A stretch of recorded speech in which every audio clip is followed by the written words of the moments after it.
இன்னைக்கு யோசுவாவின் புஸ்தகம் 20ஆம் அதிகாரத்திற்கு உங்க கவனத்தை திருப்பி வைத்துக் கொள்ளுங்க. யோசுவாவின் புஸ்தகம் 20ஆம் அதிகாரம். அநேக நாட்களாக நம்ம இயேசு கிறிஸ்துவின் வெளிப்பாடு குறித்து நம்ம தியானித்துக் கொண்டு வருகிறோம். பல நாட்களாக சேகரித்து வைத்திருக்கிற சத்தியங்களை, ஒவ்வொரு நாளும் நான் தியானிக்கிற சத்தியங்களை, அன்றைக்கு எதை ஆண்டவர் உணர்த்துகிறார் அதை உங்கள் மத்தியில் நான் பேசிக் கொண்டிருக்கிறேன். அல்லேலூயா. நிச்சயமாய் கர்த்தர் நம்மோடு இடைப்பட்டு கொண்டிருக்கிறார். புதிய ஏற்பாட்டு வாழ்க்கையே எல்லாவற்றையும் கர்த்தர் இயேசு கிறிஸ்துவுக்குள்ள வைத்திருக்கிறார். எல்லாவற்றையும் அவருக்குள் ஏற்படுத்தி வைத்திருக்கிறார். அப்ப எது வேணாலும் அவர்கிட்ட தான் வரணும். சுகம் வேணும்னாலும் அவர்கிட்ட தான் வரணும். வாழ்க்கையில ஒரு பரிசுத்தத்தை அடையினாலும் அவர்கிட்ட தான் வரணும். செழிப்பு வேணும்னாலும் அவர்கிட்ட தான் வரணும். நம்முடைய வாழ்க்கை மறுரூபமாகனாலும் அவர்கிட்ட தான் வரணும். அதனால பேதுரு பார்த்து சொல்றாரு, என்னை பின்பற்று, நான் உன்னை மீன்களையால என்ன பிடிக்க வர மாற்ற போறேன், மனுஷர்களை பிடிக்க வர நான் மாற்ற போறேன். மீன் பிடிக்கிறத பின்பற்றுன்னு சொல்லல, இல்ல அழைப்பை பின்பற்றுன்னு சொல்லல, இல்ல என் ஊழியத்தை பின்பற்று சொல்லல. ஆண்டவர் என்ன சொன்னார்? ஃபாலோ மீ, என்ன பின்பற்று. அப்போ அழைப்பை நிறைவேறணும்னா, நம்முடைய வாழ்க்கையில இருக்கிற அழைப்பு நிறைவேறணும்னா கூட அழைத்தவர் தான் பார்க்கணுமா இருக்குது. அல்லேலூயா. ஏன்னா சகலமும் அவருக்குள் அடங்கி இருக்கிறது. அவ்வளவுதான் வாசிச்சாங்க கொலேசியர், எல்லாம் அவரை கொண்டும் அவருக்கு, சதாவசனம் எல்லாம் அவரை கொண்டும் அவருக்கென்றும். அப்போ ஒவ்வொரு நாளும் அவரை பார்க்கணும், அவரை தியானிக்கணும். நீங்க வேதத்துல எந்த வசனம் வாசிச்சாலும் அங்க யாரை பார்க்க முடியும்னு சொன்னா இயேசுவை பார்க்க முடியும். இயேசுவை பார்த்தாலே அங்க நம்முடைய வாழ்க்கையை அங்க பார்க்க முடியும். அல்லேலூயா. இன்னைக்கு யோசுவா 20ஆம் அதிகாரத்துல இதுல பார்க்கிற காரியத்துல நிச்சயமாய் அதுல கர்த்தர் அதுல இயேசு வெளிப்படுத்துகிறார். இங்க 20ஆம் அதிகாரத்துல ஒரு குறிப்பிட்ட நபரை கர்த்தர் காப்பாற்றணும் ஒரு பிளான் போடுறாரு. எத்தனை பேர் இந்த மாதிரி ரெஸ்கியூ மிஷன் காப்பாத்துற படம்லாம் பார்த்திருக்கீங்க? எங்கேயாவது போய் மாட்டிப்பாங்க, கடகடன்னு கயிறுல இறங்கி அவரை போய் என்ன பண்ணுவாங்க, தூக்கிட்டு வருவாங்க, ஒரு சேஃபான இடத்துல வைப்பாங்க. அப்படிப்பட்ட ஆக்ஷன் மூவிஸ், டாக்குமெண்ட்ரிஸ்லாம் நம்ம நிறைய பார்க்குறோம், நிறைய கேள்விப்படுறோம். இங்க ஒரு ரெஸ்கியூ மிஷன், இங்க ஒரு காப்பாற்றுகிற ஒரு படலத்தை கர்த்தர் ஏற்படுத்துகிறார். சூப்பரான ஒரு பிளான் அது.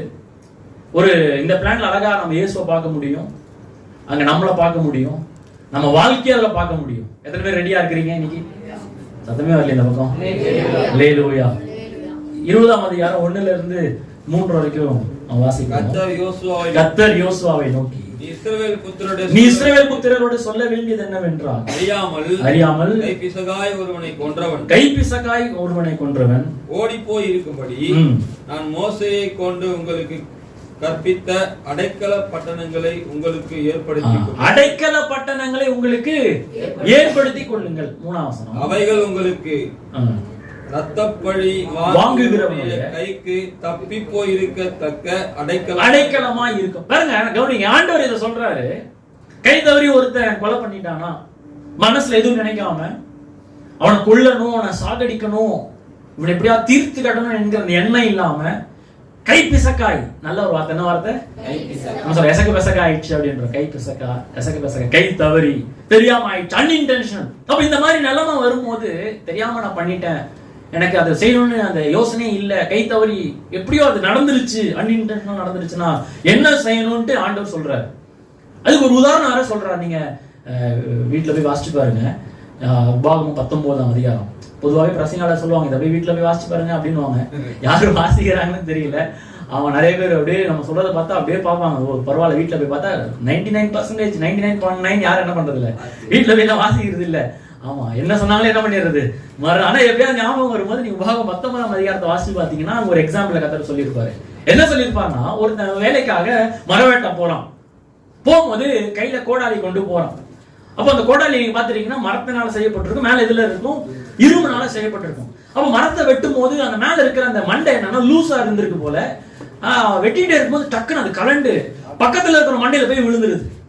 படார்னு அடிச்ச அடியில அந்த பக்கத்துல வெட்டிட்டு இருந்தவன் அவன் என்ன ஆயிட்டானா, அந்த இரும்பு பட்ட அடியில் அவன் என்ன ஆயிட்டான், செத்து போயிட்டான். இப்ப அவன் அடிபட்டு அவன் செத்து போனனால நியாயப்படி இந்த யார் ஒரு கோடாலி போய் பட்டுச்சோ அவன் என்ன பண்ணணும், இப்போ அவனும் சாகணும். ஏன்னா பழைய ஏற்பாட்டை பொறுத்த வரைக்கும் நியாயப்பிரமாணத்தின்படி கண்ணுக்கு கண், பல்லுக்கு. ஆமா, ஒருத்தன் என் வீட்டுல உள்ள ஆணை கொண்டுட்டானா அவன் வீட்டுல உள்ள ஆண் என்ன ஆகணும், என் மாடு செத்தா அவன் மாடு என்ன பண்ணணும். அப்ப ஒருத்தர் செத்து போனானா அவன் செத்து போனோட வீட்டுக்காரங்க என்ன பண்ணலாம்னா, இவன் எவன் கொண்டானோ, அது தெரியாம கொண்டானோ தெரிஞ்சு கொண்டானோ பழி வாங்கி கொண்டானோ அவனை தேடி கண்டுபிடிச்சு அவனை கொல்லலாம் அப்படின்னு பிரமாணம் இருந்தது. அவங்க என்ன பண்ணுவாங்க, கொல்லுவாங்க. ஆனா இவன் வேணும்னே அதை செய்யல, கெட்ட எண்ணத்தோட அதை செய்யல, வெறுப்பை வளர்த்துக்கிட்டு அதை செய்யல. வெறுப்பை வளர்த்துக்கிட்டு தெரியாம அது பண்ணனால, அதான் சொல்ல எசக்கு பெசகா நடந்தனால, கை பெசகா நடந்தனால, தெரியாம நடந்தனால, நான் யோசிக்கல, அப்படி நடக்கணும்னு நினைக்கல, எப்படியாவது லூசா இருந்தது, அவன் மண்டையில போய் என்ன ஆயிடுச்சு, அடிச்சு அவன் செத்துட்டான் அப்படின்னு ஆண்டவர் சொல்றாரு. பரவாயில்ல, நீ தெரியாம பண்ணிட்ட, உனக்காக ஒரு வழியை நான் வச்சிருக்கிறேன். நீ அங்கே இருந்தனா உன்னை அந்த ரத்த பழி வாங்குறவன், யார் அந்த ரத்த பழி வாங்குறவன், இங்கிலீஷ்ல அவெஞ்சர் ஆஃப் த பிளட்னு இருக்கு பாரு, அவெஞ்சர் ஆஃப் த பிளட் அப்படின்னா அவெஞ்சர் புல்லட்ல வருவானா பிரதர் அப்படின்னு நினைக்காதீங்க, ரத்த பழி வாங்குறவன். ஆமா, எப்படிடா என் வீட்டுல ஆளை கொன்ன, என் வீட்டுல ஆளை கொன்னிட்டியா, இல்ல ஒருவேளை அவங்க அப்பா கொண்டான பையன் எங்க அப்பா வேண்டி கொன்னிட்டியா, இல்ல சார் அது லூஸ் ஆயிடுச்சு, நீ லூசுடா, நீ லூசு, எனக்கு தெரியும், அதனாலதான் எங்க அப்பாவை கொன்னல, நான் உன்னை கொல்லாம விட மாட்டேன், உங்க அப்பாவை நான் கொல்லாம விட மாட்டேன்ட்டு அவன் துரத்திட்டு வரும்போது ஆண்டவர் சொல்றாரு, நீ தப்பிக்கணுமா, அங்கே நீ நின்னுட்டு இருந்தனா, அங்கே நின்னு அவன் வரட்டும், நான் பாத்துக்கிறேன், என்னால முடிஞ்ச அளவுக்கு நான் போராடுறேன், உன் சுய பலத்து மேல நீ சார்ந்துட்டு இருந்தனா நீ செத்துருவ, உனக்காக ஒரு வழியை நான் வைத்திருக்கிறேன். என்ன வழினா, உனக்காக ஒரு அடைக்கல பட்டணத்தை ஏற்படுத்தி வைக்கிறேன். சொல்லுங்களேன், அடைக்கல பட்டணம். பக்கத்துல கைப்பிடி சொல்லுங்க, அடைக்கல பட்டணம், சிட்டி ஆஃப் ரெஃப்யூஜ். அந்த அடைக்கல பட்டணத்தை நோக்கி நீ ஓடுனா, இந்த ரத்த பழி வாங்குற வரால, எங்க அப்பா கொண்டுட்டல, எங்க மாமா கொண்டுட்டல, உன்னை கொல்லாம விட மாட்டேன்னு உன்னை துரத்திட்டு வரால, உள்ள வந்துட்டனா நீ காப்பாற்றப்படுவ. அல்லேலூயா. எத்தனை பேருக்கு இதுவரைக்கும் புரிஞ்சது?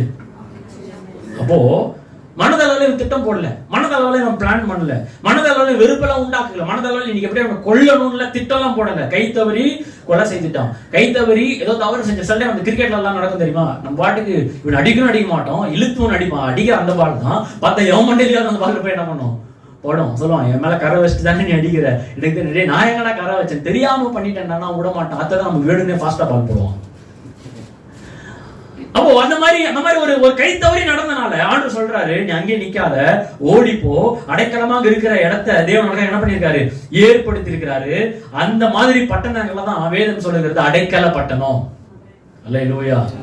அப்ப 4ஆம் வசனம் பாருங்க, அந்த பட்டணங்களில் ஒன்றுக்கு ஓடி வருகிறவன் பட்டணத்தின் ஒளிமுக வாசலில் நின்று கொண்டு, அப்படின்னா அந்த மெயின் கேட், அங்கதான் பஞ்சாயத்தெல்லாம் நடக்கும், அங்கதான் கோர்ட் மாதிரி எல்லாம் பஞ்சாயத்தெல்லாம் நடக்கிற ஒரு ஏரியா. அந்த பட்டணத்தினுடைய மூப்பரின் செவிகள் கேட்க அந்த காரியத்தை சொல்லுவானாக. என்ன சொல்லணும், ஓடி வந்து சொல்ல, ஐயா மரவட்டம் போன கோடாலி கலண்டு விழுந்து ஒருத்தன் செத்துட்டான், என்னை காப்பாற்றுங்க, பழி வாங்குற அந்த ரத்த, என்ன பேர் அவனுக்கு, அவெஞ்சர் ஆஃப் பிளட், ரத்தம் பழி வாங்குறவன் என்னை துரத்திட்டு வராயா, அப்படி நான் தெரியாம பண்ணிட்டேன்னு சொல்லி அந்த காரியத்தை சொல்லணுமா. எந்த காரியத்தை சொல்லணும், இப்படி கூட சொல்லுவாங்களாம், நான் செத்து எனக்கு காரியம் ஆயிடக்கூடாத மாதிரி பாத்துக்கோங்கயா அப்படின்னு இருந்து சொல்லுவாங்களாம். அப்படி சொல்லும் போது 4ஆம் வசனம் சொல்லி இருக்குது, அப்பொழுது அவர்கள் அவனை தங்களிடத்தில், எங்கவா, டு themselves, பட்டணத்திற்குள்ளே சேர்த்து கொண்டு தங்களோட குடியிருக்க அவனுக்கு இடம் கொடுக்க கடவர்கள். அவனை உள்ள சேர்த்து கொண்டு சொல்லணுமா, நீனும் எங்களில் ஒருத்தன் தான்ப்பா அப்படின்னு அவனை சேர்த்து கொள்றாங்களாம். 5ஆம் வசனம் பாருங்க, பழி வாங்குறவன் அவனை தொடர்ந்து வந்தான், பின்னாடியே வரான் பாரு, வெட்டிட்டெல்லாம் விட மாட்டேன்டா, எங்க வீட்டுல சாவஸ்டல விட மாட்டேன்டா, உன்னை சாவஸ்ட் தான்டா எங்க பாடையை தூக்க போறோம், அவன் துரத்தின்னு வந்தானா, அவனை என்ன சொல்லணுமா, அவனை பிறனை முற்பகை நின்றி, அந்த வார்த்தையை சொல்லுங்களேன், அறியாமல் கொன்றதினால், சேர்த்து சொல்லுங்க, சத்தமா சொல்லுங்க, அறியாமல் கொன்றதினால் அவனை இவன் கையில் ஒப்புக்கொடாது இருக்க வேண்டும். அப்படின்னு ஆண்டவர் என்ன சொல்றாரு, அந்த பட்டணத்துல இருக்கிறவங்களை பார்த்து, நீ போய் பேசுங்க, அவனுக்காக பேசுங்க, நீங்க அவனை பாதுகாத்துக்க பொறுப்பு உங்களுடைய பொறுப்பு, உங்களுடைய உத்தரவாதத்துல அவன் பாதுகாப்பா இருப்பான், ஏன்னா நியாயம் செய்கிறவர் கர்த்தர். எத்தனை பேர் விசுவாசிக்கிறீங்க நம்முடைய கர்த்தர் நல்லவர்? எத்தனை பேர் நம்புறீங்க என்னுடைய கர்த்தர் ரொம்ப கைண்டான கருணை உள்ள தேவனாக இருக்கிறார்? அப்ப இது வாசிக்கும் போது எப்படி பிரதர் எனக்கு இது அப்ளிகபிள், நான் என்ன இஸ்ரவேல்ல இருக்கிறேன், இல்ல நான் என்ன கொலையா செஞ்சேன், நான் என்ன யார மண்டையாச்சு நான் என்ன பண்ண, கொலை பண்ணேன், எனக்கே இந்த வசனத்தை நீங்க பிரசங்கம் பண்றீங்க, how does this apply to me? புதிய ஏற்பாடு விசுவாசிகளாகிய நமக்கு பழைய ஏற்பாடு எல்லாமே நிழலாட்டமாக இருக்கிறது.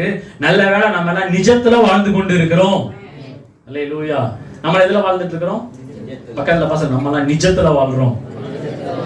அப்போ வேதத்துல பழைய ஏற்பாட்டுல எந்த பேசேஜ், எந்த வசனத்தை முதல்ல இயேசு இருக்கிறாருன்னு நம்ம தெரிஞ்சுக்கலாம். அதுல நம்மளை சுற்றி நம்மளும் அதுல ஒளிஞ்சிருக்கணும் நம்ம தெரிஞ்சுக்கணும். அப்ப இந்த பேசேஜ்ல அடைக்கல பட்டணம் என்று ஒரு நிழல். இத நிஜம் யாருன்னு சொன்னா புதிய ஏற்பாட்டு விசுவாசிகளாக நமக்கு இயேசு கிறிஸ்துவானவர் அடைக்கல பட்டணமாக இருக்கிறார். எத்தனை பேர் ஆமென் சொல்றீங்க? இயேசுதான் கர்த்தர் ஏற்படுத்தின நம்முடைய அடைக்கல பட்டணம். கை வைத்து சொல்லுங்க, இயேசு என்னுடைய அடைக்கல பட்டணம். சொல்லுங்க, அவர்கிட்ட ஓடி வந்தேன், அவர் என்ன கைவிடல, அவர் என்ன சேர்த்து கொண்டாரு, நியாய பிரமாணத்தை அவர் ஜெயித்தாரு. அல்லேலூயா. எத்தனை சந்தோஷமா இருக்கீங்க? சத்தமா அல்லேலூயா. எப்படி பிரதர் தைரியமா சொல்றீங்க? நீங்க சிலுவையில இயேசு சொன்ன அந்த வார்த்தை நீங்க பாத்தீங்கன்னா தெரியும். லூக்கா சுவிசேஷத்துல 23ஆம் அதிகாரம், லூக்கா 23க்கு வாங்கல. லூக்கா 23 இயேசு சொல்றாங்க வார்த்தையை கவனிங்க. சிலுவையில சொல்ற ஒரு வார்த்தை பாருங்க. 23:34 பாருங்க. 34 அப்பொழுது இயேசு பிதாவே இவர்களுக்கு மன்னியும். ஏன்னா அவர் மன்னிக்கிற ஆண்டவர். நாம் ஆராதிக்கிற தேவன் is a God who forgives. சந்தோஷமே இல்லையா உங்களுக்கு? நம்ம தேவன் மன்னிக்கிறார். அப்போ சொல்றாரு மன்னியும். தாங்கள் செய்கிறது, எல்லாரும் சேர்ந்து அந்த வார்த்தை சொல்லுமா, தாங்கள் செய்கிறது இன்னதென்று அறியாமல் இருக்கிறார்களே. ஏன் அப்படி சொன்னாரு? இத படிக்கும்போது நான் என்ன நினைக்கிறோம், இயேசு பெரிய மனுஷப்பா, மன்னிக்கிறதுக்கு பெரிய மனசு உடையவர்ப்பா, அதுல எந்த சந்தேகமும் இல்ல. அப்படியே போயிட்டு அதுல இருக்க ஆழமான சத்தியத்தை நம்ம மிஸ் பண்றோம். ஆனா அவர் மன்னிக்கிறவர் தான். ஆனா எப்படி மன்னிக்கிறார்னா, அவர் எப்படி சொல்றாருன்னா, தாங்கள் செய்கிறது இன்னதென்று அறியாமல் இருக்கிறார்களே. அறியாமல செஞ்சாங்க. இல்ல வந்து சொல்றாங்க, சார் ஆணையை தூக்கி செவுலதாச்சேன், தெரியாம இவரு தான் கை வச்சிட்டாருன்னு சொல்ல முடியும்? சார் தெரியாம நாங்க பாட்டுக்கு பழகிற அடிச்சுன்னு இருந்தோம் ஆணிய, இவரு தேவையில்லாம கையை உள்ள விட்டார் சார், அப்படியே சொல்ல முடியும்? இல்ல, வேணும்னே கை கால புடிச்சு மரத்துல கட்டி கையை 2 பேர் இழுத்து புடிச்சு, படத்துல பார்த்திருக்கோமே நம்ம தான், ஆணிய வேணும்னே அடிக்கிறாங்க, வேணும்னே கால்ல ஆணி அடிக்கிறாங்க, வேணும்னே முள் எடுத்து தலையில குத்துறாங்க, ரத்தம் வருது, காரி துப்புறாங்க, அவர் முதுக வந்து பழுது, அது என்ன சொல்றாங்கன்னா உழுறாங்களாம், விவசாய நிலத்தை உழுற மாதிரி வேணும்னே செய்யறாங்க, வேணும்னே பண்றாங்க, தெரிஞ்சே பண்றாங்க. ஆனா ஆண்டவர் என்ன சொல்றாருன்னா, அவங்க செய்த அத்தனையும் எதிர கொண்டு வரார். ஆண்டவரே, இவர்கள் வந்து செய்யறது எல்லாமே அறியாமல் இதை செய்கிறார்கள் சொல்லி அறியாமல் செய்கிற பாவத்துக்கு கீழே கொண்டு வந்துட்டாங்க. அல்லேலூயா. தெரியாம பண்ணிட்டான் பிதாவே, அறியாம பண்ணிட்டான், இவன் என்ன பண்ணுங்க, மன்னிங்க. அப்ப இதே வார்த்தை எங்க வாசிச்சோம்? நம்ம யோசுவா 20 வாசிச்சோம். அங்க என்ன வாசிச்சோம்? ஒருத்தன் அறியாம செஞ்சுட்டானா, கை பிசக்கி எசக்கு பெசக்கா பண்ணிட்டானா, அவனுக்கு ஒரு வழி இருக்குது. என்ன வழினா, அவனுக்கு ஒரு பதில் இருக்குது, அவன் காப்பாற்ற முடியும். என்னன்னா, ஆண்டவர் என்ன சொல்ல வர்றாருன்னா, நீ செஞ்ச பாவத்தை அறியாமல் செய்த பாவம் என்கிற ஒரு கேட்டகரியில நான் போட்டு உன்னை காப்பாற்றும்படியாக உனக்காக நான் ஒரு அடைக்கல பட்டணத்தை ஏற்படுத்தி வைத்திருக்கிறேன். அப்போ சிலுவையில அந்த ஸ்டேட்மெண்ட் சொல்லும்போது என்ன சொல்ல வர்றாருன்னா, என்கிட்ட ஓடி வா, நான் உனக்காக நான் இருக்கிறேன், உன் பாவங்களுக்காக நான் மரிக்க போறேன், நீ செஞ்சல எல்லா பாவமும் அதை வந்து அறியாமல் செய்த பாவத்துக்கு கீழே கொண்டு வந்துட்டேன், ஏன்னா உன்னை நான் காப்பாற்றுவதற்காக சிலுவையில நான் மரிக்கிறேன், ஒரு அடைக்கல பட்டணமாக நான் இருக்கிறேன். எத்தனை பேர் கரங்களை தட்டி கர்த்தரை மகிமைப்படுத்துறீங்க? என்னுடைய அடைக்கல பட்டணமாக இயேசு இருக்கிறார். அவர்கிட்ட ஓடி வந்தாலே காப்பாற்றப்பட முடியும். அல்லேலூயா. அப்படின்னா நாம செய்யற எல்லா பாவத்தையும், இது வரைக்கும் முன்னாடி கர்த்தரை ரட்சகரா ஏற்றுக்கொள்வதற்கு முன்பாக செய்த எல்லா பாவத்தையும் ஒரு கேட்டகரி வச்சிருக்கிறார். என்ன கேட்டகரினா, தெரியாம பண்ணிட்டாண்டவரே, அறியாம செஞ்சிட்டாண்டவரே. நம்ம சொல்லுவோம், அறியாமலா பண்ணணும், தெரியாமலா பண்ணணும், வேணும்னே சில பாவங்களை பண்ணியிருக்கிறோம், தெரிஞ்சே சில அநியாயங்களை பண்ணியிருக்கிறோம். ஆனா இந்த ஆண்டவர் எவ்வளவு கிருபை உள்ளவர் சொன்னா, அவர் உங்களை என்னை காப்பாற்றப்படும்படி நாம செய்த எல்லா பாவத்தையும் அறியாமல் செய்த கேட்டகரியில கொண்டு வந்து நம்மளை காப்பாற்றி இன்னைக்கு சபையில உட்கார வைத்திருக்கிறாரே. நல்லா கரங்களை தட்டி ஆண்டவர் நன்றி பலிகளை செலுத்துவோமா? ஹல்லேலூயா. நான் வேணும்னே சில காரியங்களை செஞ்சேன், தெரிஞ்சே பண்ணேன், எல்லாரும் சொன்னாங்க செய்யக்கூடாதுன்னு சொன்னாங்க, ஆனாலும் செஞ்சேன். ஆனா இந்த தேவன் கிட்ட ஓடி வந்தேன், இன்னைக்கு தேவன் என்னை காப்பாற்றி இருக்கிறார், தேவன் நீதிமானாய் மாற்றி இருக்கிறார், அவர் என்ன எல்லா மரணத்துக்கு தப்பி வைத்திருக்கிறார். அப்ப நல்லா கவனிங்க, 2 கேட்டகரி இருக்கு. ஒண்ணு அறிந்து செய்கிற பாவம்னு ஒரு கேட்டகரி இருக்கு, இன்னொன்னு அறியாமல் செய்கிற பாவம். அதை பத்தி எடுத்தா அது ஒரு பெரிய சப்ஜெக்ட் ஆயிடும். நம்ம ஆசிரியர் கூட நாங்கள் அதிக தியானிச்சிருக்கிறோம், பல வாரங்களாக தியானிச்சிருக்கிறோம். அறியாமல் செய்கிற பாவத்திற்கு எப்படி பலி ஆண்டவர் நிறைவேற்றினார், அறிந்து செய்கிற பாவத்திற்கு எப்படியெல்லாம் பலிகளை கர்த்தர் நிறைவேற்றுகிறார், அதுக்கு என்னென்ன தண்டனைகள் இருக்குது, என்ன கான்சிக்வன்சஸ் இருக்குது, எப்படிப்பட்ட விளைவுகளை நம்ம சந்திக்க நேருடன் பார்த்திருக்கிறோம். அப்போ அதையும் நம்ம மறந்துடக்கூடாது. அறிந்து செய்கிற பாவம் ஒன்று இருக்கு.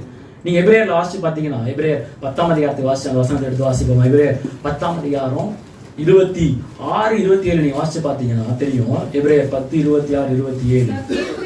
அறியும் அறிவை அடைந்த பின்பு நாம் மனப்பூர்வமாய் பாவம் செய்கிறவர்களாய் இருந்தால், சத்தியத்தை அறிகிற அறிவை அடைந்த பின்பு நாம் மனப்பூர்வமாய் பாவம் செய்கிறவர்களாய் இருந்தால், பாவங்கள் நிமித்தம் செலுத்தத்தக்க வேறொரு பலி இனி இராமல் நியாயத்தீர்ப்பு வரும் என்று பயத்தோடு எதிர்பார்க்கிறதும் விரோதிகளை பட்சிக்கும் கோபாக்கினை இருக்கும். இதை யாருக்கு எழுதுறார்? இஸ்ரவேல் ஜனங்களுக்கு எழுதுறார்.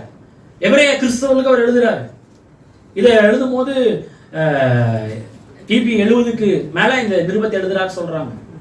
அப்போ கிபி 30 கிறிஸ்து உயிர் தெழுந்து பரமேறி போனது கிறிஸ்துவுக்கு பின் 30ஆம் ஆண்டுன்னு வச்சுக்கோங்க.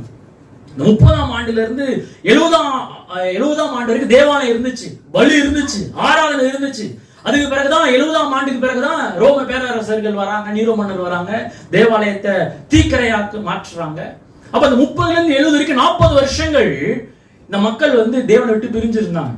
அதனால இந்த எபிரேய புத்தகத்துல கர்த்தர் அந்த 40 நம்பரை கோட் பண்ணி எழுதுவார். இஸ்ரவேல் ஜனங்க பாத்தீங்களா, 40 வருஷம் வனாந்தரத்துல இருந்தாங்க, அவங்க இருதயம் கடினப்பட்டு போச்சு. அவங்க கடினப்பட்டுன மாதிரி நீங்களும் கடினப்பட்டு போயிடாதீங்க. 40 வருஷம் அந்த 30ஆம் ஆண்டுல இருந்து 70ஆம் ஆண்டு வரைக்கும் இஸ்ரவேல் ஜனங்களுக்கு சுவிசேஷம் அறிவிக்கப்பட்டது. இரண்டாம் வாய்ப்பை கர்த்தர் ஏற்படுத்தினார். முதல் வாய்ப்பு எப்படி வந்தது?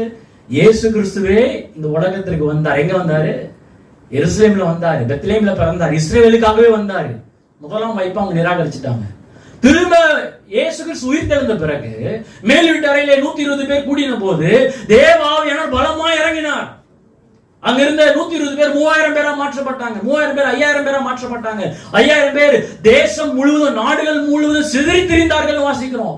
சபைகள் நாளுக்கு நாள் பெருகிச்சுன்னு பாக்குறோம். சபைகள் நாளுக்கு நாள் விருத்தி அடைந்ததுன்னு பாக்குறோம். எல்லாத்தையும் வித்துட்டு அவங்க அப்போஸ்தலருடைய காலு கீழே வச்சாங்க. ஆனா ஒரு காலத்துல 70ஆம் காலத்துக்கு பிறகு சத்தியத்தை அறிந்த ஜனங்க உபத்திரவத்தை பார்த்து, நஷ்டங்களை பார்த்து, ரோம பேரரசருடைய அவங்களுடைய ஐஸ்வர்யங்களை பார்த்து, அவங்களுடைய ஆராதனை முறைகளை பார்த்து அவங்க என்ன பண்ணாங்கன்னா உலகத்திற்கும் நியாயப்பிரமாணத்தின் கலாச்சாரத்துக்கும் அவங்க பின்வாங்கி போனாங்க. அதான் ஆண்டவர் சொல்றாரு, சத்தியத்தை அறிந்த அறிவை, சத்தியத்தை அறியும் அறிவை அடைந்த பின்பு. ஆமா, நீ இயேசுதான் மேசியான்னு உனக்கு தெரியும்ல, இயேசுதான் உன்னை ரட்சகர்னு தெரியும்ல, நீ சபைக்கு வந்தல, இத்தனை 40 ஆண்டுகள் எவ்வளவு பிரசங்கத்தை கேட்டிருக்கிற, எவ்வளவு ஆண்டவர் உங்க பேசி இருக்கிறார், எல்லாத்துக்கும் ஆமென் அல்லேலூயா அல்லேலூயா ஆமென் சொன்னல, திரும்ப போய் பழைய சடங்குக்கும் திரும்ப பழைய சாத்திரக்கும் நீ போறல, இனி உனக்கு பலி இல்ல, நீதான் பலின்றார் ஆண்டவர். இனி உனக்காக வேற ஒருத்தர் சாக போறது இல்ல, நீ தான் சாக போறன்றாரு. அல்லேலூயா, சத்தமா அல்லேலூயா.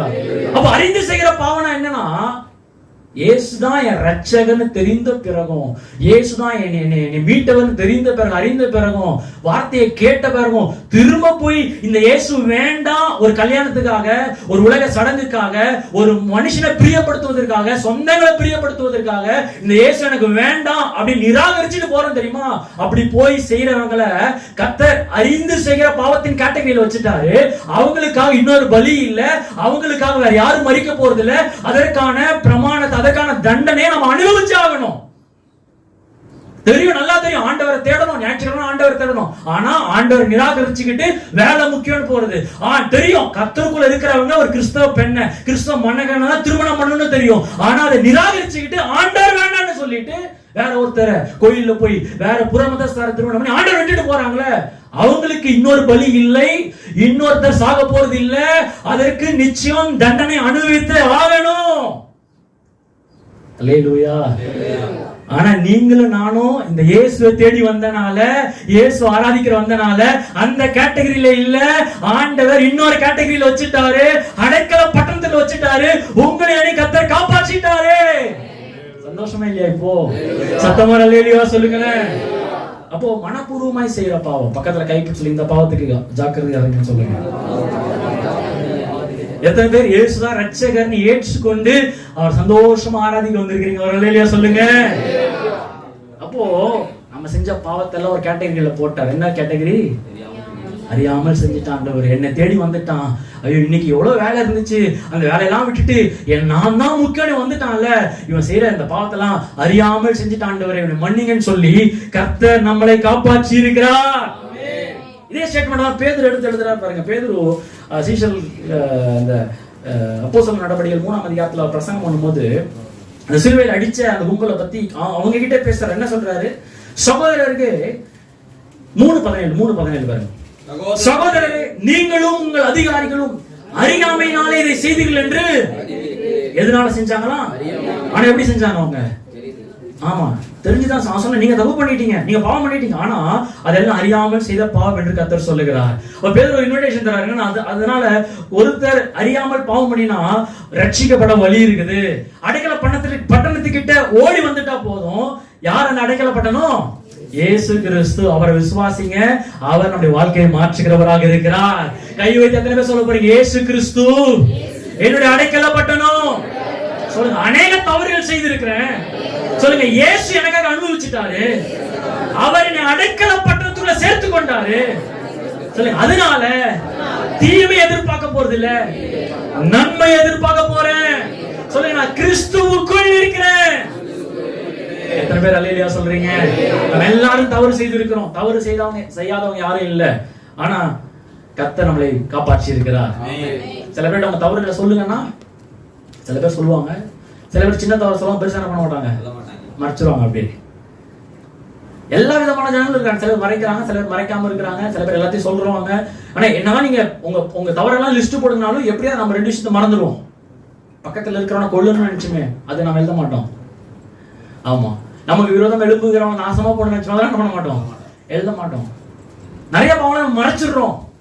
அப்படிதான் ஒருத்தர் நல்ல மாலை வேலையில உட்காந்து மீன் பிடிச்சிட்டு இருந்திருக்கிறாரு. தூண்டில் போட்டு ஆத்துக்கரை வரமா பயங்கரமா அப்படியே ஸ்டைலா தொப்பிலாம் வச்சு சேர்கள்லாம் உட்காந்து இந்த ரிங்கு மாட்டி அப்படியே மீன் பிடிச்சிட்டு இருக்கிறாரு.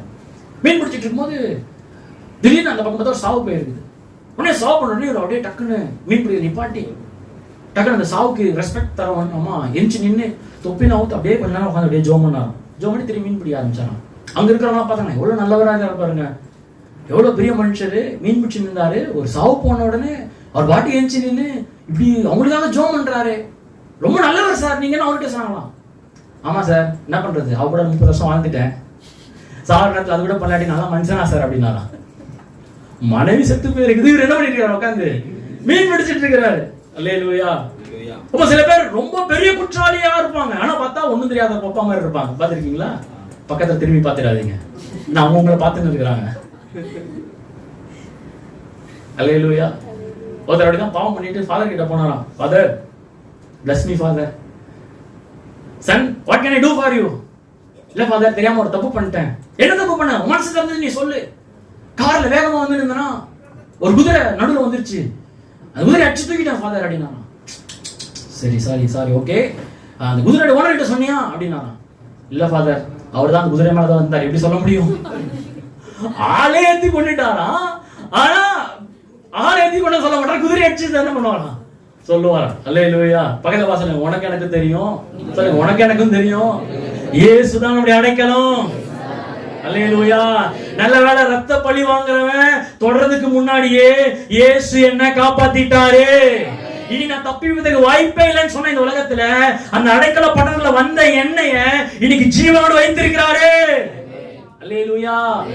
அப்போ தவறு செய்த பிறகு நானே டீல் பண்ணிடுறேன், என்னால அப்படி நான் மறைச்சிடுறேன், நான் இதை ஹேண்டில் பண்ணிடுறேன், என் சொந்த பலன் அப்படின்னு பண்ணாம அவரை தேடி ஓடி வந்துட்டோம்னா எனக்கு ரட்சிப்பு நிச்சயம்.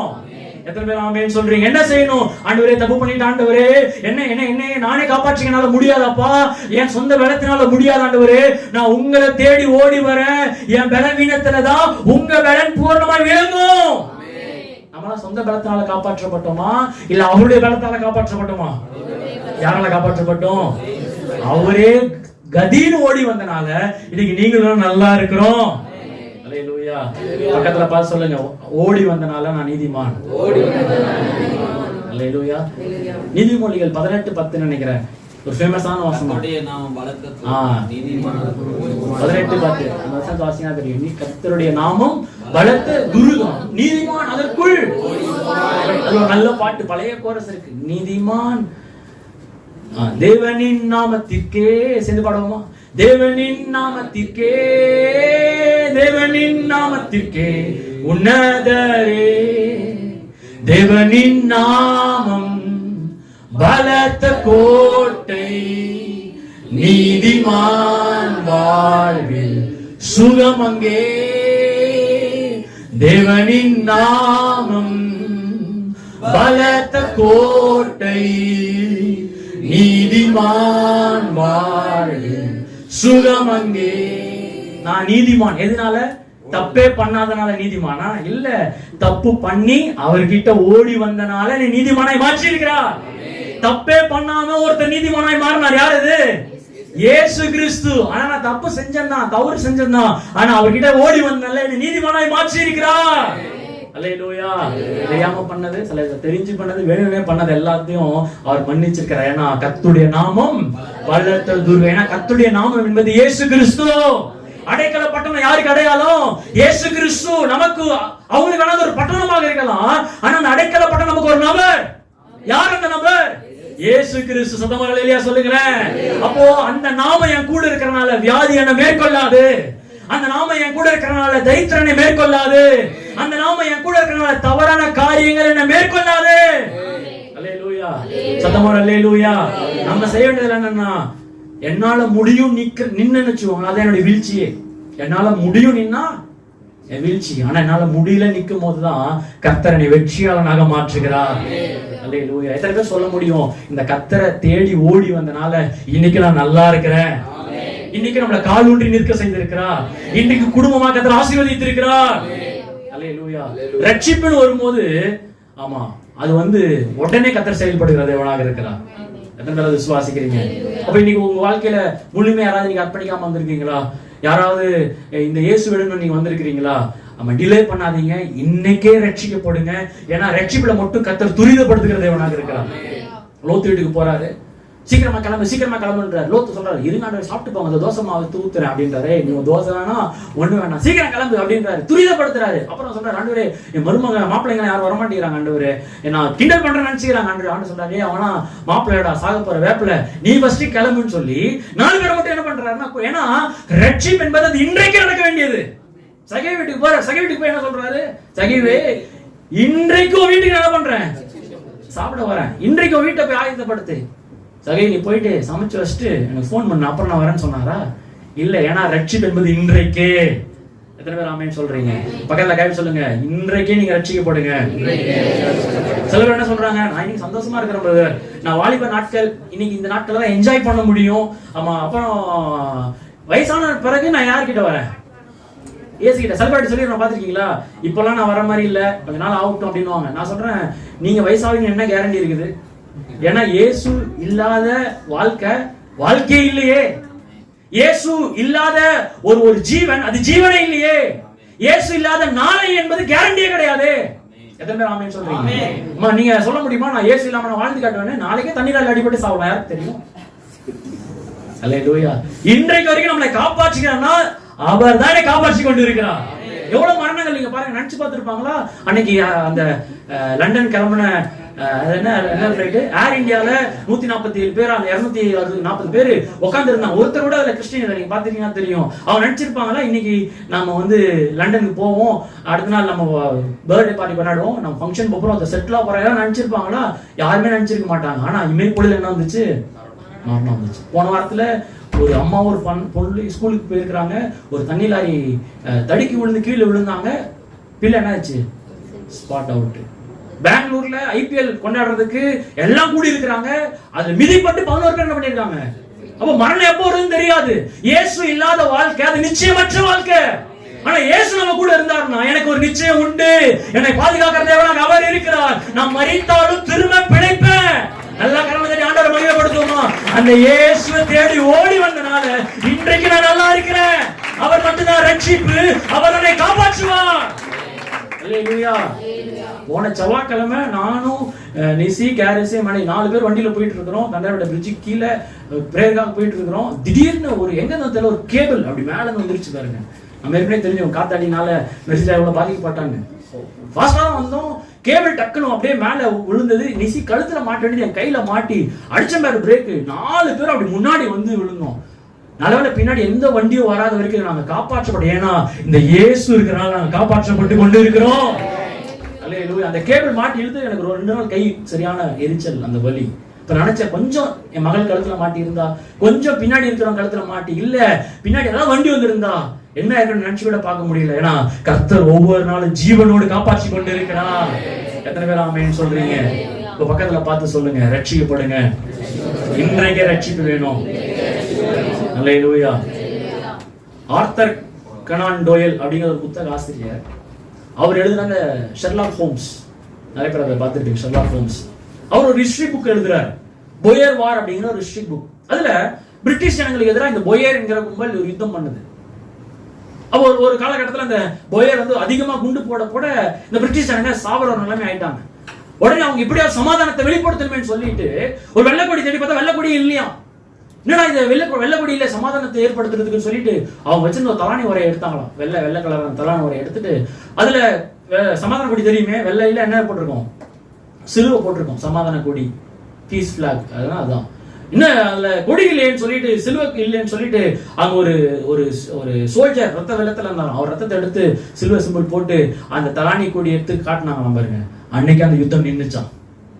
அல்லேலூயா.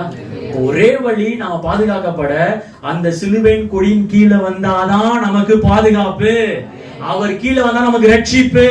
எப்படி அந்த யுத்தம் முடிய யாரோ ஒரு சோல்ஜருடைய ரத்தத்தை தெளிக்கணுமா இருந்ததோ, நமக்காக ஒரு யூதா கோத்திரத்தின் சிங்கம் சிலுவையில ரத்தம் சிந்தி மரித்தனால, அந்த ரத்தம் சிந்தப்பட்டனால நீங்களும் நானும் பாதுகாக்கப்பட்டு இருக்கிறோம்.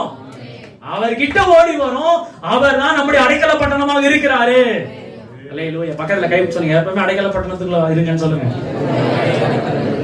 யார் அந்த அடைக்கல பட்டணம்? இயேசு. இப்போ அடைக்கல பட்டணம் என்பது இயேசு, அவருடைய நாமம். ஆமா, அடைக்கல பட்டணம்.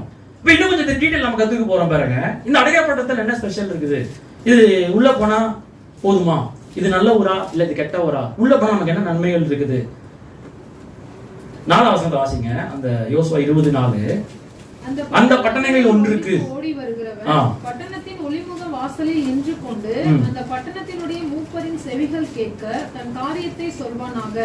அப்பொழுது அவர்கள் அவனை தங்களிடத்தில் பட்டணத்துக்குள்ளே சேர்த்து கொண்டு தங்களோடு குடியிருக்க அவனுக்கு இடம் கொடுக்க, தங்களோடு குடியிருக்க அவனுக்கு இடம் கொடுக்க கடவர்கள். அந்த ஊர்ல ஒருத்தன் அவனை ஏத்துக்கிறாங்க. ஜஸ்ட் லைக் தேம் அப்படின்னு இருக்கு பாருங்க. ஜஸ்ட் லைக் தேம் அவனை ஒருத்தனை ஏத்துக்கிறான். யார் அவங்க ஒருவேளை தரித்திரனா இருந்தா அவங்கள வாப்பா நாங்க இங்க பிச்சை எடுத்து நிற்கிறோம், நீ என்ன பண்ணுவா, பிச்சைக்காரனா வந்து நேத்துக்கிறாங்களா? இல்ல அவங்கள குஷ்டரோகியா இருந்தாங்கன்னு என்ன ஏமாத்திருப்பான் இவனையும். அப்ப யாரு அவங்க அப்படின்னா, ஊர்ல இருக்கிற ஜனங்க யாருன்னா, என்னாகமும் 35:6 வாசிச்சு பாத்தீங்கன்னா, என்னாகமும் 35:6 பாருங்க. யார் அவங்க? அந்த ஊர்ல இருக்கிறவங்க யாரு அப்படின்னா, என்னாகமும் 35:6 நீங்கள் லேவியருக்கு கொடுக்கப்பட்ட பட்டணங்களில் அடைக்கலத்துக்காக 6 பட்டணங்கள் இருக்க வேண்டும். கொலை செய்தவன் அங்கே தப்பி போகிறதற்கு குறிக்க கடவீர்கள். அவைகளை அல்லாமல் இஸ்ரவேல்ல 12 கோத்திரம், எல்லா கோத்திரத்துக்கும் யோசுவா இந்த காணியாட்சிய, இந்த சுதந்திரத்தை, அந்த கானான பங்கிட்டு கொடுக்கிறார். அப்ப கொடுக்கும்போது என்ன சொல்றாருன்னா, லேவிக்கெல்லாம் எந்த கோத்திரமும் பங்கு கொடுக்காதீங்க பண்றாரு. உடனே மனசெல்லாம் பெஜராது, என்னடா நமக்கு இவ்வளவு கோத்திரம் இல்லையே, நமக்கு பங்கு இல்லையே அப்படின்னு. ஆனா ஆண்டவர் என்ன சொல்ற, அர்த்தம் சொல்றாரு, உங்களுக்கு பங்கு இல்லப்பா, ஆனா நானே உங்களுடைய பங்காக இருக்கிறேன், நானே உங்களுடைய சுதந்திரமாக இருக்கிறேன். எப்படி இருக்குது? கேட்க பயங்கரமா இருக்குல்ல? ஆமாப்பா, நம்மளும் என்ன ஒரு சூப்பர்ல, நம்மளும் அந்த மாதிரி என்ன லே கோத்திரம் மாறணும்னு ஆசையா இருக்குது. அப்போ 11 கோத்திரத்துக்கு கொடுக்குறாரு. கொடுத்துட்டு சொல்றாரு, 11 கோத்திரமும் கவனிங்க, உங்களுக்கு இருக்கிற பங்குகளை யார் கொடுக்கணும்?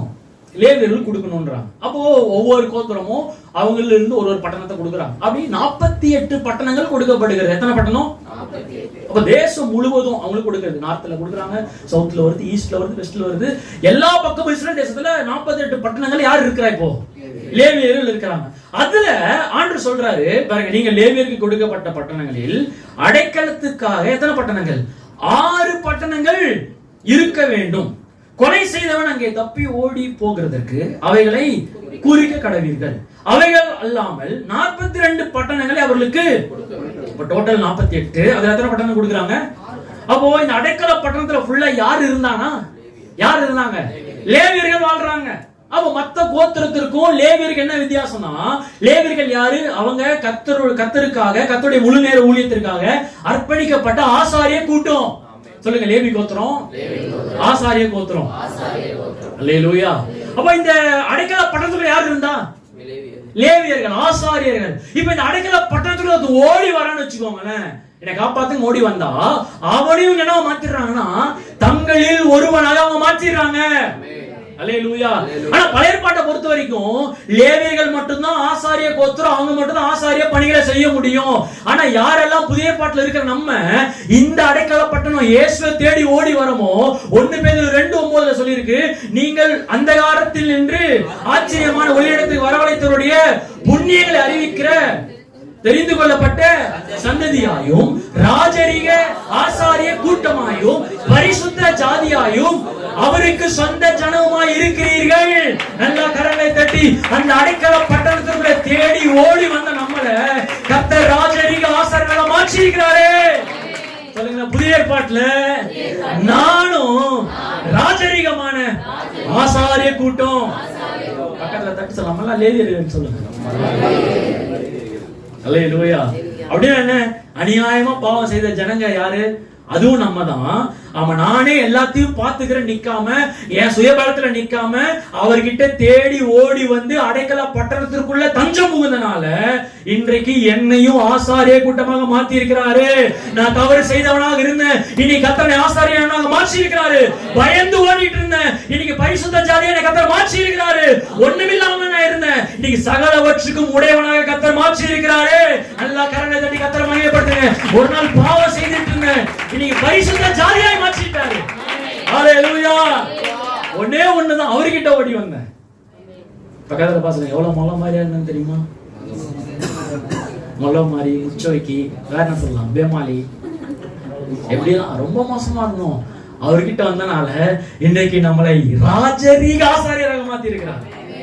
அப்போ இந்த அடைக்கல பட்டணம் 6 ஊர் இருக்கு.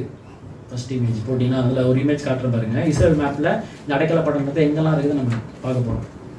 இது பார்க்க உங்களுக்கு தெரியாது, செல்போனை நம்ம ஜூம் பண்ணி பார்த்துடலாம். உங்க கண்ணை தான் நீங்க ஜூம் பண்ண வேண்டியது இருக்கு.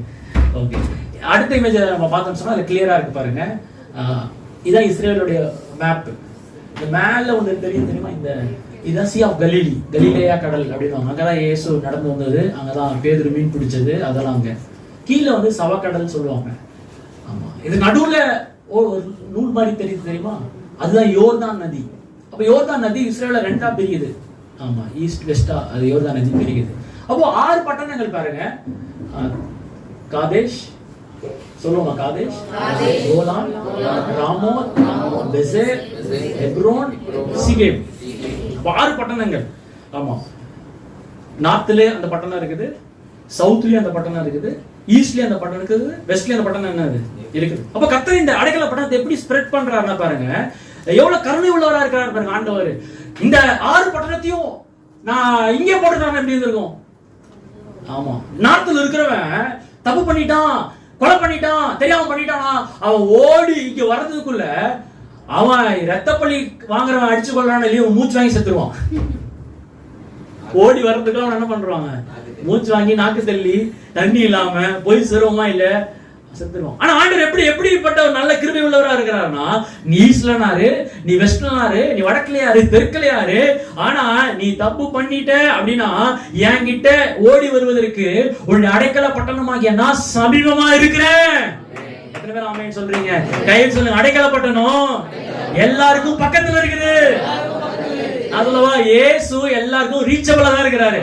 ஒரு நாள் கூட அவுட் ஆஃப் கவரேஜ் போனதே இல்ல. ஒரு நாள் கூட அவருடைய செல்போன் சுவிட்ச் ஆஃப் ஆனதே இல்ல. ஒரு நாள் கூட தொடர்பு எல்லைக்கு அப்பால் போனதா சரித்திரம் இல்ல. எல்லாரும் எட்டி தொடக்கூடிய அளவுக்கு சமீபத்தில் இருக்கிறார். அல்லேலூயா. He is accessible. பக்கத்துல பசங்க அவர் தொட முடியும். அல்லேலூயா. எத்தனை பேர் இதுல இயேசுவை பாக்குறீங்க? எத்தனை பேர் தேவனுடைய உள்ளத்தை பாக்குறீங்க? அல்லேலூயா. அப்ப இங்க வாழ்ற கூட்டம் யாரு?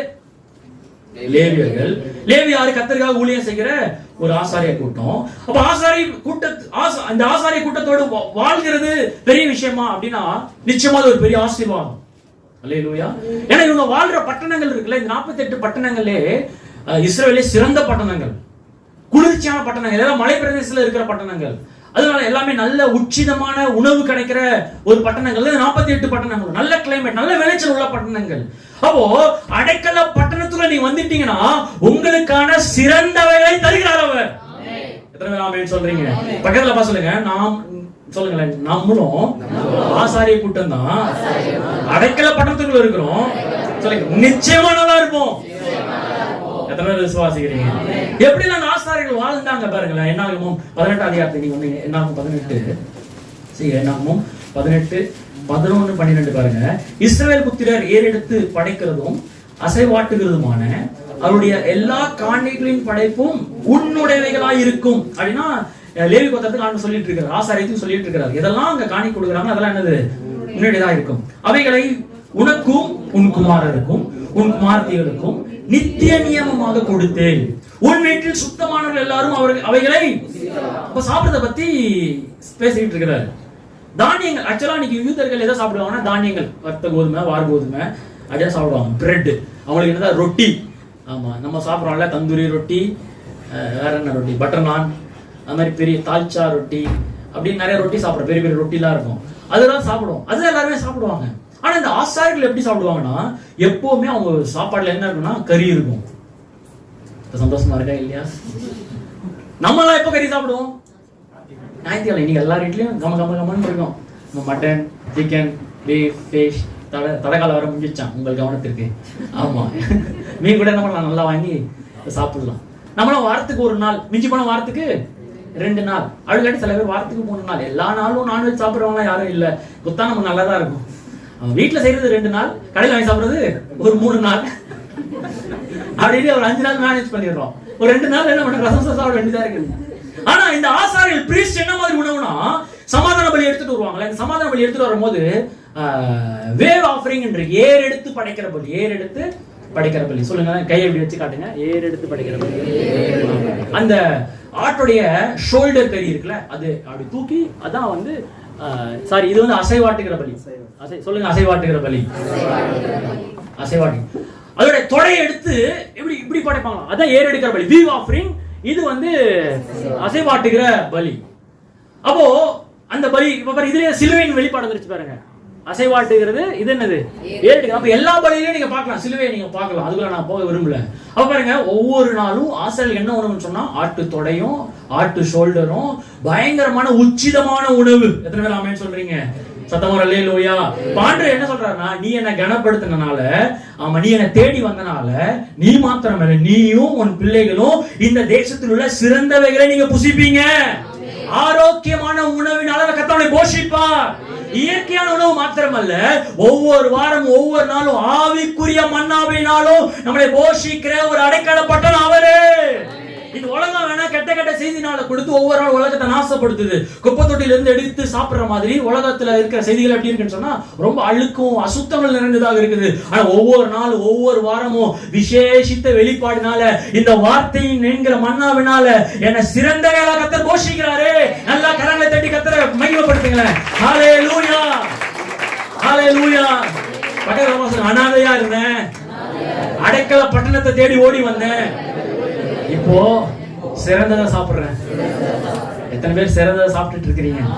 ஆவிக்குரிய காரியத்துல கேட்கிற எத்தனை பேர் உங்களுக்கு சிறந்த வார்த்தைகளை கர்த்தர் கொடுத்துட்டு இருக்கிறாரு? அல்லேலூயா. சிறந்த உணவு மாத்திரம் இல்லையா. 12 வசனம் பாருங்க, என்னாகும் 18-12 பாருங்க. அவர்கள் கொடுக்கும் அவருடைய முதற் பலனாகிய உச்சிதமான எண்ணெய். அண்ணாச்சி கடையில வாங்கின லூஸ் எண்ணெய் எல்லாம் இல்ல, 100 கிராம் எண்ணெய் கொடுங்க அப்படிலாம் இல்ல. என்ன என்னன்னா உச்சிதமான எண்ணெய். அடுத்தது உச்சிதமான திராட்சை ரசத்தையும் தானியத்தையும் உனக்கு உரியதாய் கொடுத்தேன். பாருங்க, சிங்க குட்டிகள் தாழ்ச்சி அடைந்து கர்த்தரை தேடுகிறவர்களுக்கோ ஒரு குறைவும் இல்லாதபடி அவர் நடத்துகிறார். அல்லேலூயா. எத்தனை பேர் உங்க வாழ்க்கையில சொல்ல முடியும், இயேசு கிட்ட வந்துட்டு பாருங்க, என் வீட்டுல ஒரு நாள் அடுப்பு அணைஞ்சதே இல்ல, நல்லா சாப்பிடுறேன். ஆவிக்குரிய வாழ்க்கையில நம்ம நல்லா சாப்பிட்டுட்டு இருக்கிறோம். உடைய நீங்க பாத்தீங்கன்னா இன்னும் வித்தியாசம். நீங்க யாத்திரை 19 வாசிச்சு பாத்தீங்கன்னா 39 பாருங்களேன். யாத்திரை 39:27 அவனுக்கு எப்படிப்பட்ட உடைகள் பாருங்க.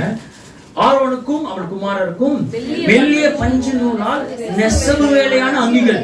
பாருங்க, எது கிடைக்குதோ அதை போட்டு நீ வந்துரு அப்படின்லாம் சொல்லல. பாருங்க, ஒரு நாட்கள்ல சுவிசேஷத்திற்காக கர்த்தருக்காக நிர்வாணமாக மரித்த பரிசுத்தவான்கள் அநேகர் இருக்கிறாங்க. அல்லேலூயா. அந்த மாதிரி தேவை இருந்துச்சுன்னா நிச்சயம் அந்த மாதிரி என்ன பண்ணலாம், மரிக்கலாம். அது மாதிரி அதுக்காக கர்த்தர் நம்மளை ஆயத்தப்படாத செய்யலாம், அதுக்கு வேண்டாம்னு சொல்லல. ஆனா அதே நேரத்துல கர்த்தர் நமக்கு நல்ல வஸ்திரங்களை கர்த்தர் கொடுத்திருக்கிறார். எத்தனை பேர் ஆமென் சொல்றீங்க? அது எப்படிப்பட்ட வஸ்திரமா? ஃபைன் லினன் அப்படிதான் இருக்கு. ஃபைன் லினன் பாருங்க, லினன் கிளாத். லினன்ல நீங்க வாங்குனீங்கன்னா வேர்க்கவே இருக்காதான். லினன் கிளாத்ல போட்டு நல்லா வெயில் காலத்துல நல்லா குளு குளுன்னு இருக்குமா.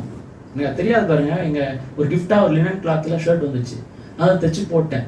போட்டா போன ஜனவரியில கல்யாணத்துல போட்டேன், காணாம போயிடுச்சு. அது ரொம்ப கஷ்டமாயிடுச்சு. எந்த அளவுக்கு கஷ்டம் ஆயிடுச்சுன்னா இந்த போன 2 வாரத்துல இன்னும் கஷ்டமாயிடுச்சு. மதர்ஷா போனேன், அதே துணி இருந்துச்சு. இப்போ இது கேட்டேன், இது என்ன துணி, இது எவ்வளவு மீட்டர்? 2000 ரூபா சொல்றான் மீட்டரு. அப்போ அந்த செட் அவ்வளவு காசு ஆகுது. அடப்பாவி எவன் தூக்குனான்னு தெரியல, இன்னும் வயிற்று ஆயிடுச்சு. அல்லேலூயா.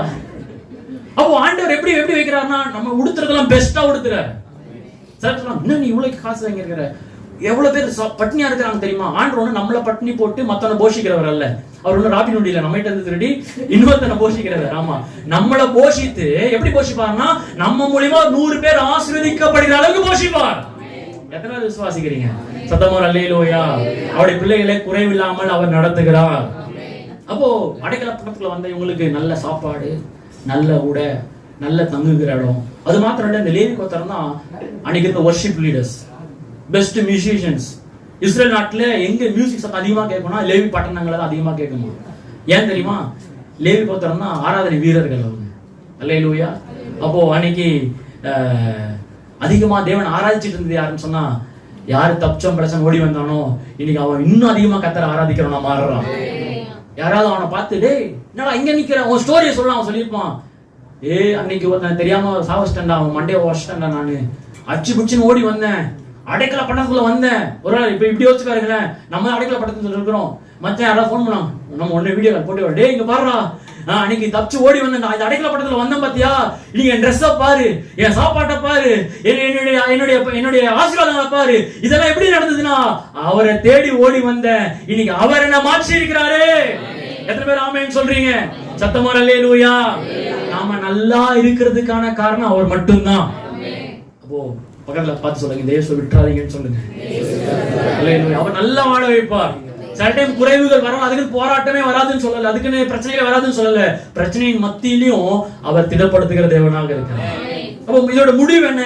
எவ்வளவு நாள் அந்த பட்டணத்துல இருக்கலாம் பிரதர்? கேள்வி வருமா வராதா? நல்லா இருக்கு பிரதர், நல்லா ஃப்ரீயா சாப்பாடு போடுறாங்க.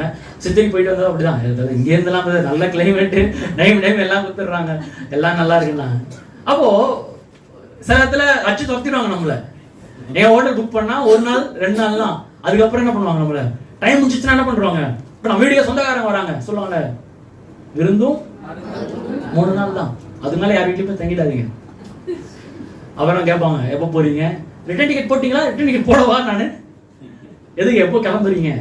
அப்போ இந்த அடைக்கல பட்டணத்துல எவ்வளவு நாள் நம்ம இருக்கலாம், உள்ள போயிட்டா இப்ப நல்லா அனுபவிக்கலாம், எத்தனை நாள் இருக்க முடியும். அதையும் 20ஆம் அதிகாரம் 6ஆம் வசனத்துல பாருங்க, யோசுவா 26, நியாய விசாரிக்கும் சபைக்கு முன்பாக அவன் நிற்கும் வரைக்கும், அந்நாட்கள் இருக்கிற பிரதான ஆசாரியன் மரணம் அடையும் வரைக்கும்.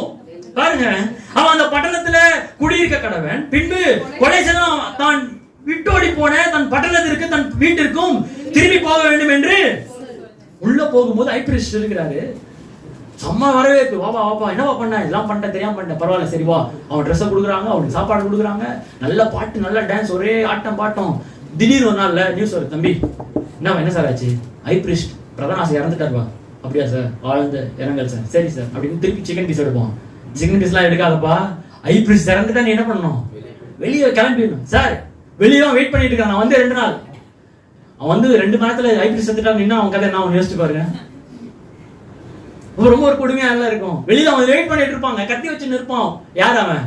அவெஞ்சர், ரத்த பழி வாங்க வெயிட் பண்ணிட்டு இருப்பான். அப்ப ஐபிரிஸ்ட் செத்துட்டாருன்னா வேலை முடிஞ்சிச்சு, இவர் வேலை கதை முடிஞ்சிச்சு. அப்ப வெளியில என்ன சொல்லுவானா, பிரதான ஆசிரியர் மண்டையை போட்டுட்டா உன் கதை இருக்குது. அதுக்கப்புறம் இன்னும் சில பேர் சொல்றாங்க, பிரதான ஆசிரியர் கொண்டுட்டு அவனை கொல்றவங்களா இருக்கிறாங்க. இல்லையா, நம்மளுக்கு அப்படி செஞ்சா செய்வாங்க.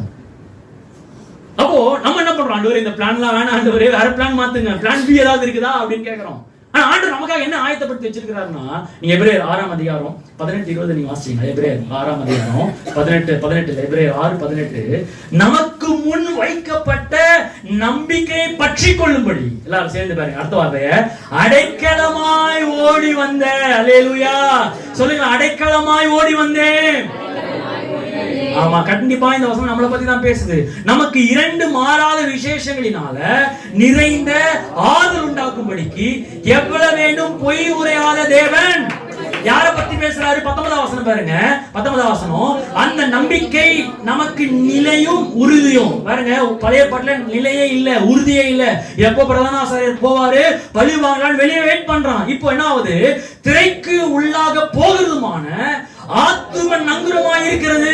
எப்படி பிரதர் சாத்தியம்? 20ஆம் வசனம் எல்லாரும் சேர்ந்து, நமக்கு முன்னோடியானவரான இயேசு மெல்கிசேதேக்கின் முறைமையின்படி நித்திய பிரதான ஆசாரியராய் நமக்கு அந்த திரைக்குள் பிரவேசித்திருக்கிறாரே. நல்லா கரங்களை தட்டி, ஓ நித்திய forever. பழைய ஏற்பாட்டுல ஆசாரி நித்தியமானவர் அல்ல, ஆனா என்னுடைய பிரதான ஆசாரியர் நித்தியமானவர். அப்ப என்னுடைய ஆசீர்வாத வாழ்க்கை நித்தியமானது. எத்தனை பேர் ஆமென் சொல்றீங்க? கை வைத்து சொல்லுங்க, என் ஆசாரியர் நித்தியமானவரால என் ஆசீர்வாதமும் நித்தியமானது. எத்தனை பேர் ஆமென் சொல்றீங்க? அங்க வேணா அடைக்கலப்பட்டதுல போனா எப்போ ஆசாரியர் மண்டே போடான்னு வெயிட் பண்ணணும். ஆனா நமக்கு அப்படியே இல்ல. ஏன்னா இயேசுதான் அடைக்கலப்பட்டனும், அவர் தான் கர்த்தருடைய நாமம், அவர் தான் என்னுடைய பிரதான ஆசாரியரும் கூட. அல்லேலூயா. புல்லத்துல கை வைங்க, சொல்லுங்க, என் ஆசீர்வாதத்தை யாராலும் திருட முடியாது, என் சமாதானத்தை யாராலும் திருட முடியாது. சொல்லுங்க, என் நம்பிக்கை யாராலும் திருட முடியாது. என்னுடைய நிலையான வாழ்க்கை, என் உறுதியான வாழ்க்கை, என் நிறைவான வாழ்க்கை எல்லாம் என்னுடையது. சொல்லுங்க, என் ஆசாரியர், பிரதான ஆசாரியர் இன்றும் ஜீவனோடு தான் இருக்கிறார். எத்தனை பேர் ஆமென் சொல்றீங்க? அல்லேலூயா. உங்க நித்திய ஆசாரியர் நிமித்தம் நான் நல்லா இருக்க போறேன். அடுத்து நான் 7ஆம் வசனம் பாருங்க. யோசுவா 27. என்னென்ன பட்டணங்கள் அது பேரை நம்ம தமிழ்ல வாசிக்க போறோம் பாருங்க. யோசுவா 27. அப்படி அவர்கள் நப்தலின் மலை தேசமான கலிலேயாவில் உள்ள கேதோசையும், எப்ராமின் மலை தேசத்தில் உள்ள சீகேமையும், யூதாவின் மலை தேசத்தில் உள்ள எப்ரோன் ஆகிய கிரியாத் அர்பாவையும் ஏற்படுத்தினார்கள். 8ஆம் வசனம், எரிகாவில் இருக்கும் யோர்தானுக்கு அக்கறையான கிழக்கிலே ரூபன் கோத்திரத்திற்கு இருக்கும் சமபூமியின் வனாந்தரத்தில் உள்ள பெசேரையும், காத் கோத்திரத்திற்கு இருக்கும் கிலியாத்தில் உள்ள ராமோத்தையும், மனாசே கோத்திரத்திற்கு இருக்கும் பாசானில் உள்ள கோலானையும் குறிவைத்தார்கள். அப்ப 6 பட்டணம்.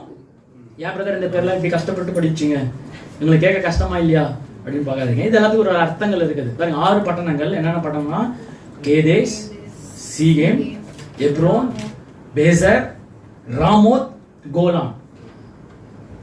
6 பட்டணங்கள்.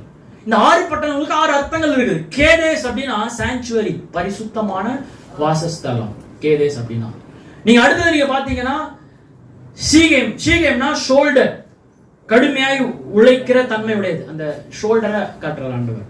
2வது நீங்க பாத்தீங்கன்னு சொன்னா 3வது ஹெப்ரோன். ஹெப்ரோன்னா ஃபெல்லோஷிப், ஐக்கியம் அப்படின்னு அர்த்தம். 4வது நீங்க பாத்தீங்கன்னா பெசேர். பெசேர் அப்படின்னா கோட்டை, துர்கம் அப்படின்னு சொல்லலாம், துர்கம். 5வது பாத்தீங்கன்னா ராமோத். ராமோத் அப்படின்னா ஒரு உயர்த்தப்படுகிற ஒரு நிலை. 6வது நீங்க பாத்தீங்கன்னா கோலான். கோலான்னா ரிஜாய்சிங். அப்ப இதெல்லாம் ஒன்னா பட்ட ஒரு அர்த்தம் கிடையாது. என்ன அர்த்தம்னா, ஆண்டவர் என்ன சொல்ல வர்றாருன்னா, நீ அடைக்கலப்பட்டதுல ஓடி வரல, அப்போ அவருடைய தோல் தான், என்னுடைய தோல் தான் உன்னுடைய வாசஸ்தலமா இருக்கிறது. அல்லேலூயா. நம்ம வாசம் பண்ணுகிறதே அவருடைய தோளின் மேலதான். அவரோடு இருக்கிற ஐக்கியம் தான் நமக்கு துர்கமாய் மாற்றப்படுகிறது. எத்தனை ஆமென் சொல்றீங்க? அப்போ அவருக்குள்ள இருக்கும்போது அவரை உயர்த்தி உயர்த்தி உயர்த்தி மகிழ்கிற தேவனாக இருக்கிறார். எத்தனை பேர் ஆமென் சொல்றீங்க? கையை வைத்து சொல்லுங்க, அவருடைய தோல், அவருடைய வாசஸ்தலம், அவரோடு இருக்கிற ஐக்கியம் எனக்கு துருகம். அவர் என்னை உயர்த்தி உயர்த்தி என்னை மகிழ பண்ணுகிறார். அல்லேலூயா. எவ்வளவு நல்ல தேவன் பாருங்க. இப்போ நான் வீட்டில் இருக்குன்னு வச்சுக்கோங்களேன், என் பிள்ளைங்க 2 ஓடி வரப்பா அப்படின்னு ஓடி வருவாங்க. விளையாடும் போது, வீட்டுக்குள்ள நுழையும் போது. இப்போ டக்குன்னு என்ன பண்றேன்னா, உடனே குனிஞ்சு பிள்ளைகளை என் தோல் மேல என்ன பண்றேன், தூக்கி வைக்கிறேன். தூக்கி வச்சோடனே இப்போ எனக்கும் சந்தோஷம், என் பிள்ளைகளுக்கு என்னது சந்தோஷம். வீடே பெண்ணாக மாற்றப்படுகிறது, சந்தோஷமா மாற்றப்படுது. அதான் கர்த்தர் சொல்றாரு, நீ அடைக்கல பட்டணத்துக்குள்ள வந்துட்டல, நான் உனக்காக என்ன செய்ய போறேன்னா, என் தோள்களை உனக்கு கொடுக்க போறேன். உன் கால்களால நடக்க முடியல தானே நீ ஓடி வர, சோர்ந்து போய் தானே நீ ஓடி வர, பயத்துல தானே நீ ஓடி வர, கவலையில தானே ஓடி வர, எதிர்காலத்தை குறித்து பயத்தோடு தானே நீ ஓடி வர, என்னை தேடி ஓடி வந்துட்டல, உன்னை நான் தூக்கி என் தோள் மேல வச்சு என் கூட நீ ஐக்கியமா இருக்கிறல, என் கூட பேசுறல, அது உனக்கு துர்கமா மாறி உன்னை நான் உயர்த்தி உயர்த்தி உயர்த்தி நம்ம எல்லாம் மகிழ போகிறோம். அல்லேலூயா. எத்தனை பேர் ஆமென் சொல்றீங்க? சத்தமா அல்லேலூயா. என் வாழ்க்கை எல்லாமே எப்பொழுதுமே அவர் மேல நோக்கமா இருக்கிற ஒரு வாழ்க்கை, அவரை அறிந்து கொள்கிற ஒரு வாழ்க்கை, அவர் மேல இன்னும் நெருக்கமா இருக்கிற வாழ்க்கையா நம்ம வாழ்க்கை மாறணும். ஒன்றுக்கும் தகுதியில்லாதவனாக இருந்தோம், இப்போ எல்லாத்தையும் அனுபவிக்கிற ஒரு ஆசாரிய கூட்டமாக கர்த்தர் மாற்றி இருக்கிறாரே.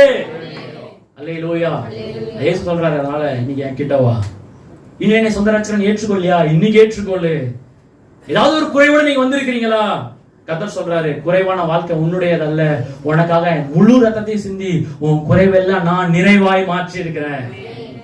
அவருடைய நாமம் பலத்த என்ன நாமம்? இயேசு கிறிஸ்து என்பது அவருடைய நாமம். எத்தனை பேர் ஆமென் சொல்றீங்க? சத்தமா அல்லேலூயா. நல்ல சத்தமா அல்லேலூயா. எவ்வளவு பெரிய ஆபத்துல இருந்தாலும், எவ்வளவு பெரிய பாவியா இருந்தாலும் அவருக்குள்ள வந்துட்டோம்னா அவர் தான் நம்முடைய அடைக்கல பட்டணமாக இருக்கிறார். நமக்காக ஒரு அடைக்கல பட்டணமாகிய ஒரு சபையை கர்த்தர் கொடுத்திருக்கிறார். எத்தனை பேர் ஆமென் சொல்றீங்க? ஒவ்வொரு நாள் ஒவ்வொரு வாரமும் விசேஷித்த உச்சிதமான அபிஷேகத்தினால், உச்சிதமான ஐக்கியத்தினால், உச்சிதமான வார்த்தையினால போஷித்து கொண்டிருக்கிறார். இந்த அடைக்கல பட்டணத்துல வந்தவங்க யாருமே நாசமா போன சரித்திரமே இல்லை. அல்லேலூயா. பக்கத்துல பாசல குறைவில்லாமல் நடத்துவார். ஒரே ஒரு சம்பவத்தை நான் சொல்லி நான் முடிக்கிறேன். ஒரு பயங்கரமான ஒரு யுத்தம். அந்த யுத்தத்துல சார்லி என்கிற மேல பல குண்டுகள் பாய்ந்து உயிருக்கு போராடிட்டு இருந்திருக்கிறாரு.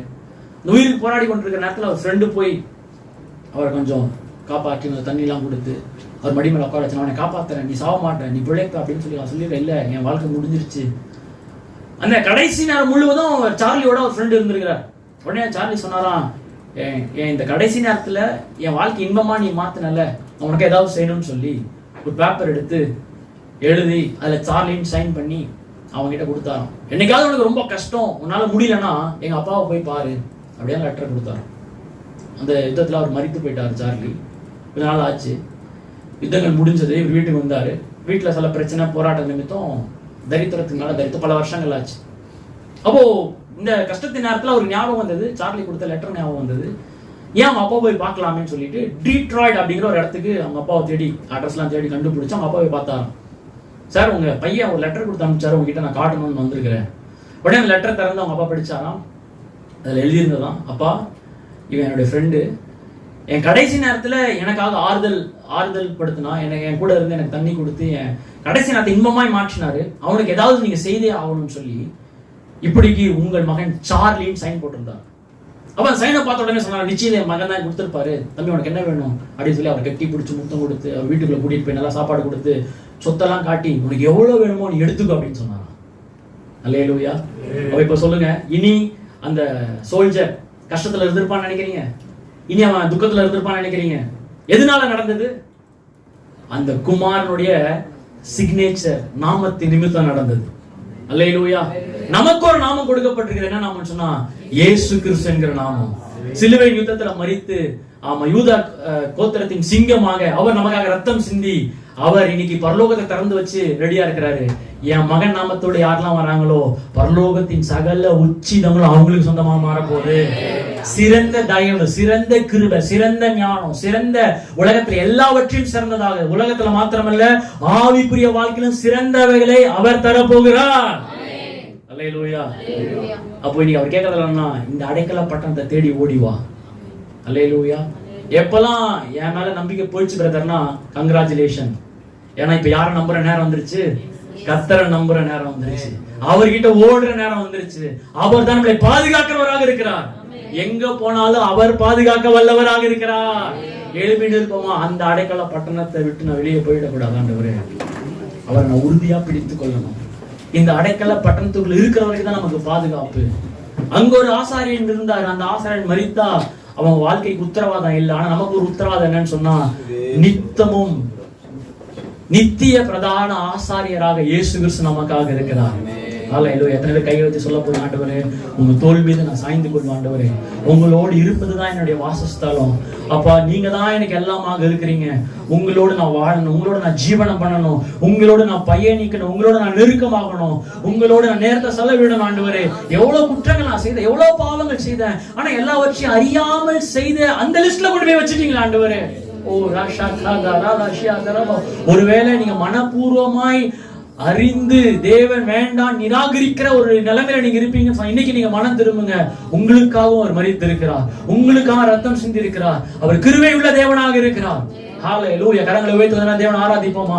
நீ அடைக்கலப்பட்டனாப்பா ஆண்டவர், உங்களை தேடி ஓடி வந்திருக்கிற ஆண்டவரே. ஆண்டவர் நீதான் என்னுடைய துருகம், நீதான் என்னுடைய சுகம், நீங்க தான் என் பலன், நீங்க தான் என்னுடைய ஆசீர்வாதம், நீங்க தான் என் பயத்திற்கு எல்லாம் பதிலாக நீங்க இருக்கிறீங்கப்பா. ஓ ராஷா காதா ராலா ஷியா கடரபா ரியா கடரபா ஓ ரியா சந்தரலபா. இந்த அடைக்கல பட்டணத்தை விட்டு ஒருபோது வெளியே போயிடக்கூடாது ஆண்டவரே. ஆண்டவர் அடைக்கல பட்டணத்துக்குள்ளே நான் இருக்கணும். அதுக்குள்ள எவ்வளவு உச்சிதமான ஆசீர்வாதங்களை வச்சிருக்கீங்க, நல்ல உடைய வச்சிருக்கீங்க, நல்ல ஆதாரத்தை வச்சிருக்கீங்க, நல்ல பாதுகாப்பு வச்சிருக்கீங்க. எந்த தீங்கு வராதபடிக்கு என்ன பாதுகாத்து கொண்டு இருக்கிறீங்களே.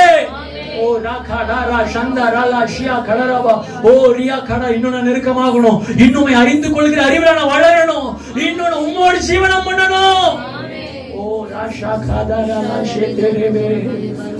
உம் திருநாமம் உலகத்திலே உயர்ந்த அடைக்கலம் அரண்தானே. உம் திருநாமம் உலகத்திலே உயர்ந்த அடைக்கலம். திரும்ப சொல்ல, உம் திருநாமம், உம் திருநாமம், உம் திருநாமம் உலகத்திலே உயர்ந்த ஒரு உம் திருநாமம். நாமத்தை சொல்ல சொல்ல சொல்ல ஒரு விடுதலை, ஒரு ரட்சிப்பு, ஒரு பாதுகாப்பு. அடைக்கலம் அரண் நீதிமான் நீதிமான் ஓடி சுகமாய் இயேசுவே.